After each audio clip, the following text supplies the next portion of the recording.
김판호 목사의 5분 칼럼.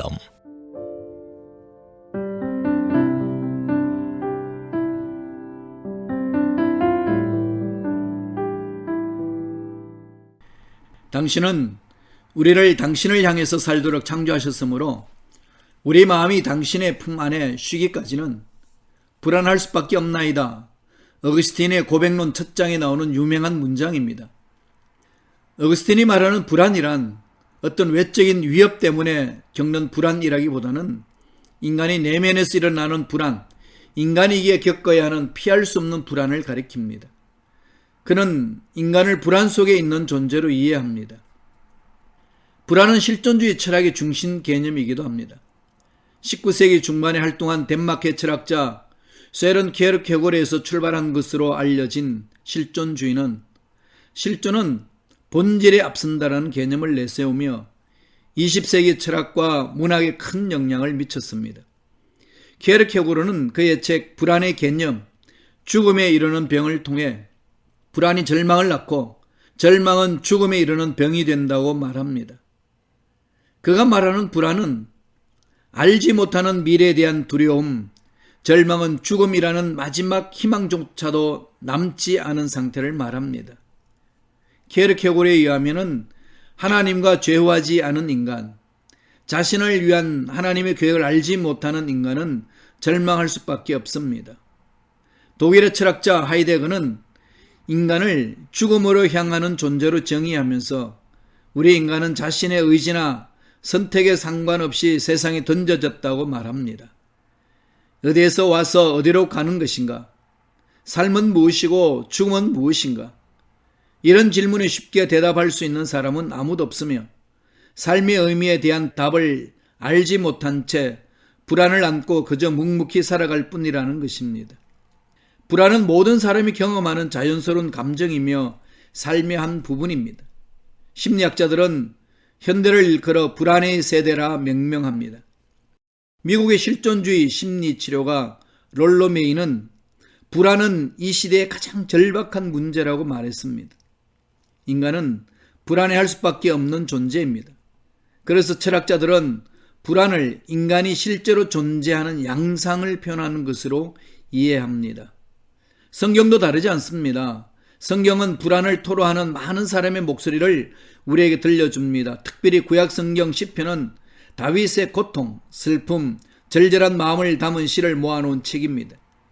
시편을 읽어보면 불안과 두려움에 시달리는 다윗의 모습이 보이는 듯합니다.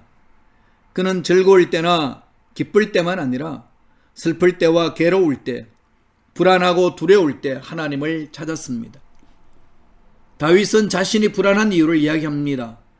적에게 쫓기고 목숨이 위태롭고 죄책감이 그를 짓눌러 고통스럽다고 말합니다.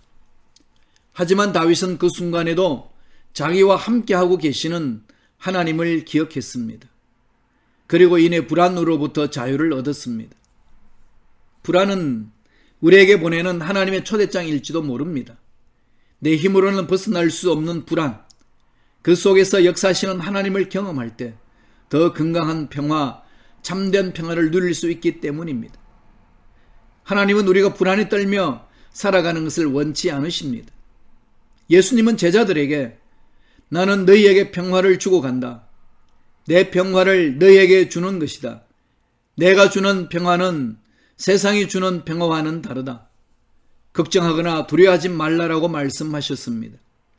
그분은 길을 알지 못하는 우리를 위해 길이 되어주시고 인생의 목적을 찾아 헤매는 우리에게 진리를 알려주시며 죽음의 공포로 불안에 떠는 우리에게 영원한 생명을 주겠다 약속하셨습니다.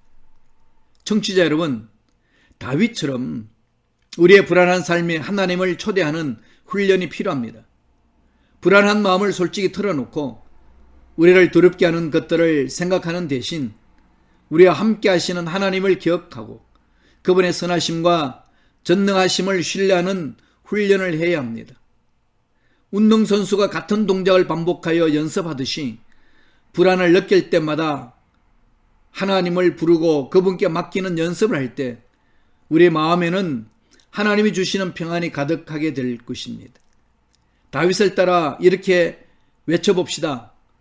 내 영혼아, 어째서 내가 낙심하며 내 속에서 불안해하는가? 너는 내 희망을 하나님께 두어라. 나는 내 구원이 되시는 하나님을 찬양하리라.